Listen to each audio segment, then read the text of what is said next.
All right, welcome back. We're at it again. CYSA practice exam number 9. Number 9. Um, Changing up the format a little bit on this one. I tried really hard to find some good PBQs for you guys. Really did. I don't think I found much though. Here's the problem, right? With CYSA, unlike Network Plus and Security Plus, with CYSA Plus, you kind of have to go in and do the tools. You have to understand how to ping a system. You have to understand a lot of the commands. A lot of the PBQs in CYSA are actually hands-on, which is a little bit different than Network Plus and Security Plus. So I tried to provide some good ones. I really did, but I don't have a lot that we could do on a YouTube format with performance-based questions, right? So the best thing I can give for you guys advice-wise, really go in there and understand how to do basic Linux commands, basic Windows commands. If you can do that, I think you'll be fine, right? And then some critical thinking skills. All right, let's jump into this. Let's get right into it. All right, question number 1. During a security investigation, an analyst discovers that multiple user accounts have been compromised through brute force attacks. Which of the following is the best immediate mitigation technique?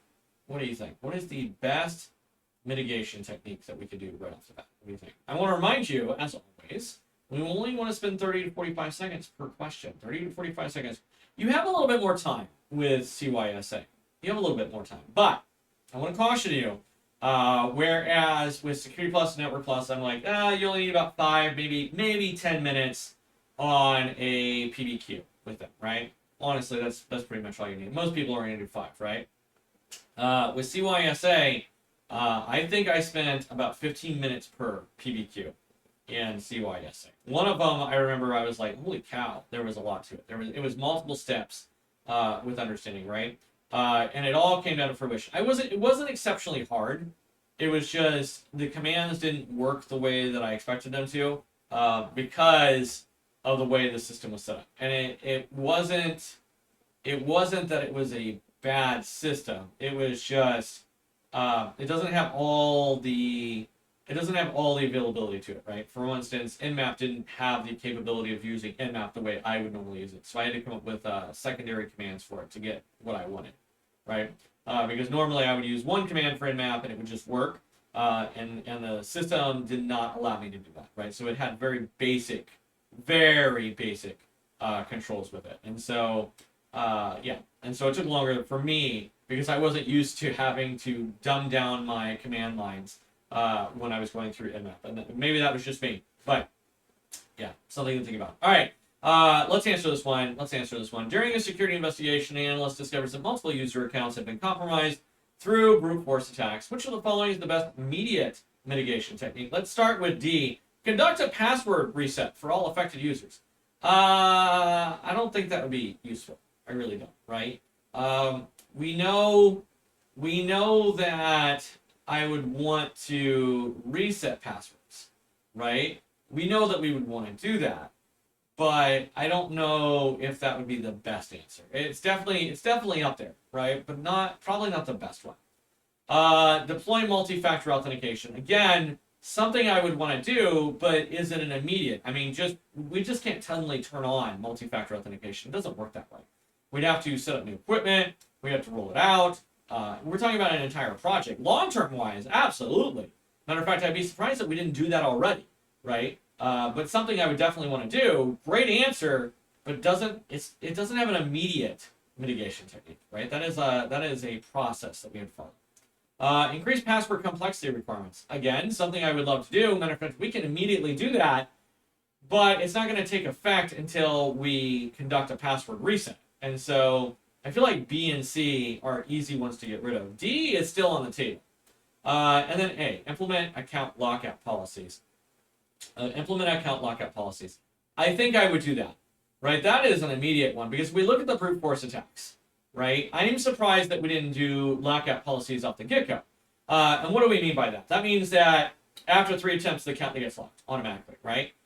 We could conduct a password reset for all affected users, 100%, and that would probably help us out a little bit. But if they break in, they're still going to be able to go through it. They'll just reset the password, right? So those lockout policies, that's really going to be the best answer on this one. And the reason is because They get 3 passwords in a row incorrectly, we lock the account.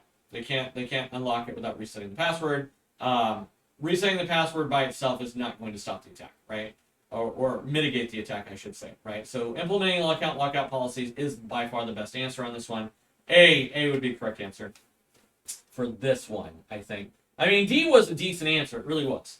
And I probably shouldn't have started with D, but that's okay. That's okay. All right, let's get to question number 2. A cybersecurity analyst is tasked with identifying vulnerabilities in a new web application. Which of the following tools would be most effective in performing a dynamic analysis of the application? Dynamic analysis. Ooh, there's a lot of good. You have to know the tools. This is typical of CYSA. You got to know the tools. You got to know their tools and their capabilities. Got to. All right. I'm gonna let you think about this one for a minute. Let you think about it for a minute while I ramble on in the background for you. What do you think? All these tools you should be familiar with. You don't have to use them. Well, you should know how to use them. You should, all of them, right? All of these are very common tools that you should not use. But the very least, you should know what the functionalities of each of these tools are, right? And I'm one of those more use it to understand it. I like the hands-on perspective. I hate memorizing, for instance, that Nmap does this and this and this, and I have to memorize. I'd much rather do it. If I do it, then I'll know what it does because I've used it, right? Makes sense. One of those things, right? The good news is I think I have videos on all of these tools. So if you never used any of these tools before, I walk you through on all of them. Okay. All right. Let's answer this one. I've given you enough time. All right. Question number 2. Cybersecurity analyst is tasked with identifying vulnerabilities in a new web application. Which of the following tools would be most effective in performing a dynamic analysis of this application? I think we can safely get rid of Nmap, Network Mapper. I don't think a Network Mapper has anything to do with web application testing. Nothing at all, right? And we're talking about dynamic analysis. Nmap is not that, right? Nmap would give us IP addresses. It would tell us the operating system. It would map our network. It's called Network Mapper. It's definitely not going to do it. I feel like we can get rid of Wireshark as well. Wireshark would look at PCAPs. Again, we'll look at packets going back and forth on the network. Look at traffic flows, look at traffic patterns. We can do all that. We can do packet analysis. All of this can be done in Wireshark, but definitely not dynamic analysis of an application. That leaves B and C, Nessus or Burp Suite. Nessus or Burp Suite. Nessus does vulnerability analysis. That is part of what Nessus is. However, it does not do analysis. It does not do dynamic analysis of an application. It looks for vulnerabilities within the application based on ports, based on configuration, based on those little things, but it doesn't do dynamic analysis. Dynamic analysis is actually running the application and then finding out where the vulnerabilities in that application are. Burp Suite does do that, right? Burp Suite does do dynamic analysis of an application. It goes through, it looks at those different things. And so Burp Suite would 100% be our correct answer on this one. The answer is going to be C, Burp Suite. All right, question number 3. Cybersecurity analyst is investigating a sophisticated breach where attackers have gained access to an internal database by leveraging a zero-day vulnerability in the web server. The attackers use advanced evasion techniques to avoid detection by traditional security tools. After gaining initial access, they escalated privileges, moved laterally within the network, and exfiltrated sensitive data over an encrypted channel. Which of the following approaches would be most effective in detecting and mitigating such an APT? Very long question. Very long question. What do you think? I feel like there are some really good answers on this one. Definitely ramping up the difficulty of our questions as we go through it. I promised you that we'd have more. I feel like my head's in the way. I feel like I need to duck. Do I need to get out of it? Let's see if I can't. Let's see if we can get out. Maybe. There we go. All right, I'm out of the. I need to write my questions better the next time. Oh, I know, I'm horrible. Okay, let's see if we can answer this one. I need to watch that next time. I need to do it so my face isn't in the way. All right. Wow, I'm having to lean back and everything. All right, let's. I'll give you a few more seconds. I can make shadow puppets with my hand over here. No, maybe. There we go. Yeah, I'm good enough. What can I say? People with doctors. Yes, we're just like everybody else. Okay, let's answer this one. If you need more time, pause the video. A cybersecurity analyst is investigating a sophisticated breach where attackers have gained access to an internal database by leveraging a zero-day vulnerability in the web server. The attackers used advanced evasion techniques to avoid detection by traditional security tools. After gaining initial access, they escalated privileges, moved laterally within the network, and exfiltrated sensitive data over an encrypted channel. Which of the following approaches would be most effective in detection and mitigation of the APT? What do you mean? All right, let's start with D. We'll get rid of that one. Utilize basic network segmentation to contain the threat when within isolated segments. That's not answering the question. It says specifically which of the following approaches would be most effective in detection or detecting and mitigating such an APT, advanced persistent threat. By segmenting and containing it, it's basically going through and we're saying we already identified it. That's detection. And with that, that means D cannot be the correct answer because that doesn't really answer the question, right? Let's move to B. Rely on signature-based IDS to catch known attack patterns. Well, that'd be great, except for we specifically identified a zero-day vulnerability. Zero-day vulnerability means there is no signature-based system. And it would only detect. It wouldn't even prevent, right? It would detect it because that's what an IDS does. It only detects. It doesn't actually prevent anything. And if we say we want to mitigate it, I mean, you could make an argument for an IDS being detection and, in conjunction with other tools, maybe do some mitigation. But I think when we look at the signature-based IDS specifically, that has no bearing of what we're doing here. That leaves A or C. A, implement behavior-based anomaly detection with machine learning to identify unusual patterns across the network. That could do it, right? But it's only detection. Or deploy EDR tools that focus on real-time detection and response capabilities. I like the EDR because it responds and it does real-time detection. But let's look at this, right? This is where this question gets difficult. Which one would be the better answer? And the reason I say that is because if you think about it, which one is going to be able to track down the zero day? Which one's going to do it? Because if we look at EDRs, right? EDRs focus on signature-based attacks. That's what they focus on. They're just like that. They're looking at that kind of thing. We're not really looking at anomaly, and it's focusing on real-time detection and response capabilities, right? If we look at what the question said, right, we're looking and seeing, okay, well, which of the following approaches would be most effective in detecting and mitigating advanced persistent threat? Well, an advanced persistent threat is ongoing. Which means if you look at an EDR, it's focusing on real-time detection. And I know this is somewhat a little bit outside the box thinking, right? But I want you to think about this, right? If I'm doing EDR and I'm focusing specifically on real-time detection, then I'm ignoring past items. I'm only doing real-time detection. That's all I'm doing, right? Whereas if I implement a behavior-based anomaly detection with machine learning, right? Which means it's looking not at just what happened right now, but what else has happened in the network, we can identify patterns within our network. Patterns. And that's where the key comes into play. That's where an APT comes into play, right? It's not just that initial response. It's the ongoing, looking at everything that's going on past and present. Not just right now, right? But what happened in the past and the patterns associated with it. That means A would be our correct answer. A, implement behavior-based anomaly detection. To figure out what's going on. That's going to be our best answer. A, right there. I hope that made sense. I hope that made sense. All right, difficult question. Definitely a difficult question. All right, question number 4.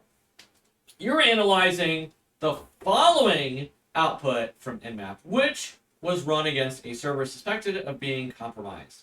Based on the output, which of the following actions would be the most appropriate next step in your investigation? What do you think? This is where another difficult question, right? Not going to be easy on you. Not going to be easy on you, right?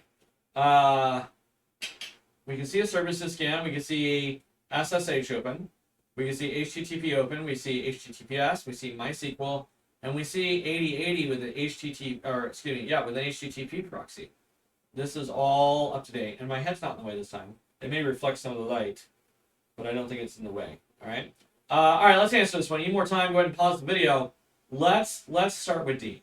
Immediately block all traffic on port 8080 as commonly associated with proxy services. Of course, it's associated with proxy services, and there's nothing wrong with having proxy services if they're being used correctly. So I really don't think D is going to be our correct answer.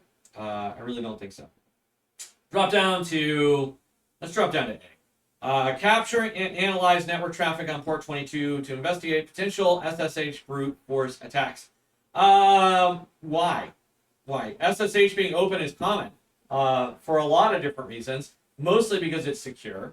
If we should have other tools associated with it, right? It just doesn't make sense that we would just run to the capture and analyze network traffic, especially when the question is asking, you are analyzing the following output from Nmap, which was run against a server suspected of being compromised. Based on the output, which of the following actions would be most appropriate next step in your investigation? There's nothing on there that suggests in any way, shape, or form, based on this specific tool output, that SSH has been compromised or that it's been brute forced against. In which case, again, not really sure why I would do that, especially since I have logs. Why wouldn't I just look at the logs, right? I don't see A being a good answer. That leaves B and C.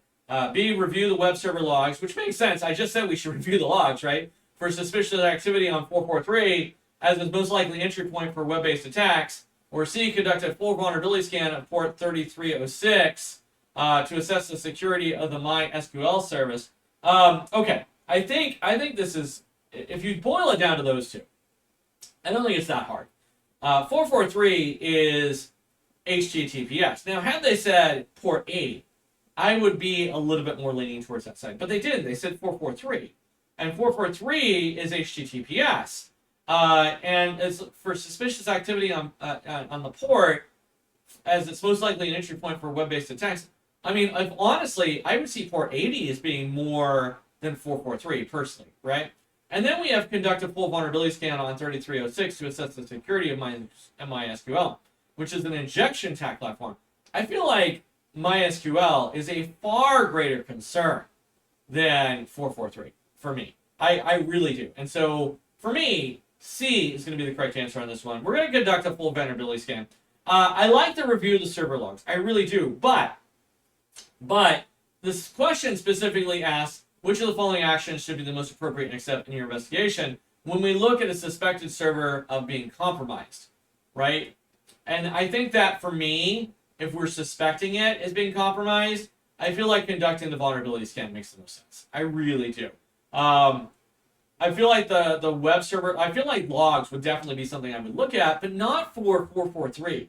Like, of all the ports that are open, 443 would be like dead last on my list of logs that I would want to look at. I would look at port 80 and 22 far before I would look at 443. That's just me. All right, so I feel like of the available answers, the only one that actually makes sense is C. C is going to be the correct answer.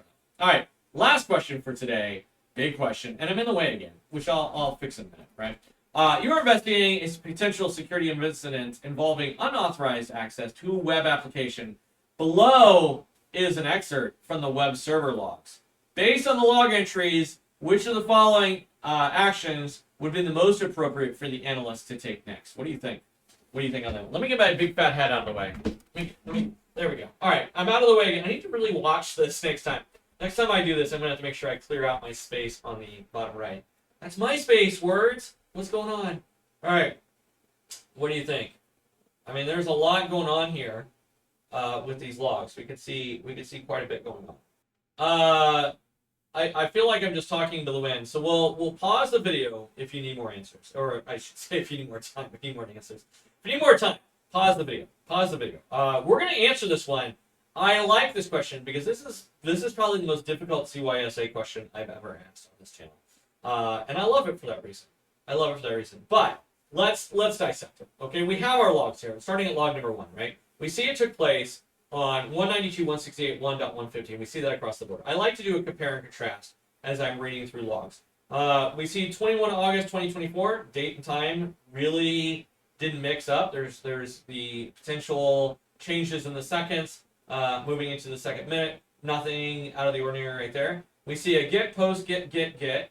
Those are all good. We see admin, login, PHP, and then we see on the post, we see admin login for posting, so they posted something, and we see dashboard, then we see users, and then we see logout. So this kind of tells us what's going on. We can see that the user most likely went to the website, and then they posted their login information. They got access into the dashboard. Then they did something on the dashboard. Looks like they used users PHP. They did a delete command, right? And then they logged out. That's what it looks like to me. That's what happened. So based on the log entries, which of the following actions would be most appropriate for the analyst to take next? All right, so we can do D, analyze the logout sequence in the admin logout PHP script to verify session termination. I mean, we could do that. We could, but we know based on the final log output that they terminated the log. They logged out, right? So I don't feel like D is an appropriate answer at all. We can review, let's drop down to A. We can review the login attempts in the PHP, the admin login PHP script to determine if any brute force attacks was attempted. We could, but I feel like if we were looking at brute force attacks, especially on CySA, we would have more to go on. We don't see, based on this log, any attempts at brute force. All we see based on this log is that somebody accessed the website and then logged in. That's it. There was one login. There was not two, there was one login attempt. That is not indicative of a brute force. That's indicative of somebody logging in and knowing what they're doing and having the user information, right? And so I don't feel like A is an appropriate answer. That leaves B and C. Investigate the admin user's PHP script to confirm if unauthorized deletion of user accounts occurred. Or C, examine the get admin dashboard PHP request to assess if sensitive data was accessed.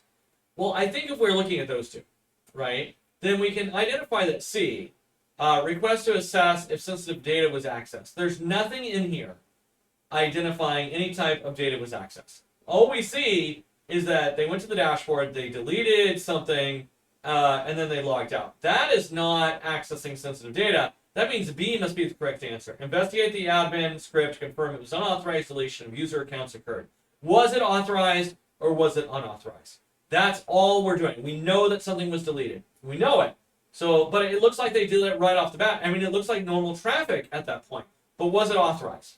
Or did somebody do it against permissions? And so the correct answer is going to be B all the way. There we go, B. All right, I hope, let me get back to the question, right? I hope you found this to be interesting. I hope this was educational. As always, I'm Dr. K. If you found this to be helpful, please like, subscribe, and hit that bell icon. We'll see you next time. Have a good one, everyone.